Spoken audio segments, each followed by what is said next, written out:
Saya Seto Mulyadi, adiknya Kak Deddy Mulyadi. Ya, saya adalah pengagum beliau. Saya akan belajar banyak dari beliau, dan saya juga memberikan dukungan moral kepada adik-adik semua. Karena saya bukan hanya baru sekali melihat adik-adik, sudah yang kedua kali, dan tadi juga sempat berbincang-bincang dengan sebagian besar adik-adik juga, berbincang-bincang dengan para orang tua adik-adik, dan saya menyimpulkan bahwa langkah ini membawa adik-adik ke Dodik Bela Negara adalah langkah yang tepat, dan arahnya adalah semua demi yang terbaik masa depan adik-adik semua. Terima kasih kepada Kang Deddy Mulyadi atas ide gemilang ini. Mudah-mudahan ini adalah awal dari kebangkitan remaja dan pemuda Indonesia. Mungkin kalau di sekolah gurunya akan bisa membuat tertib seperti ini.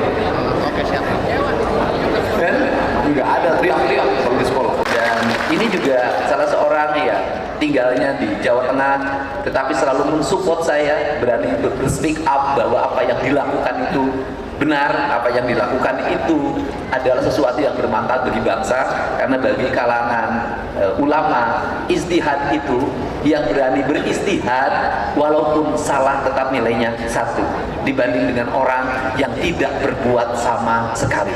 Hidup ini lebih baik berbuat walaupun salah daripada diam tidak berbuat sama sekali. Karena hari ini baru 3 bulan saya mimpin, lihat nanti 2-3 tahun ke depan apakah kebijakan saya itu kemudian terus-menerus konsisten membangun sistem bukan perkara mudah, membangun sistem itu perkara yang susah. Maka satu hal yang harus dilakukan oleh kita adalah memulai.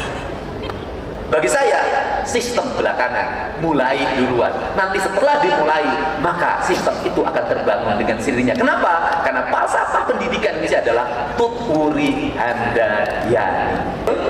Sekolah rubah deh.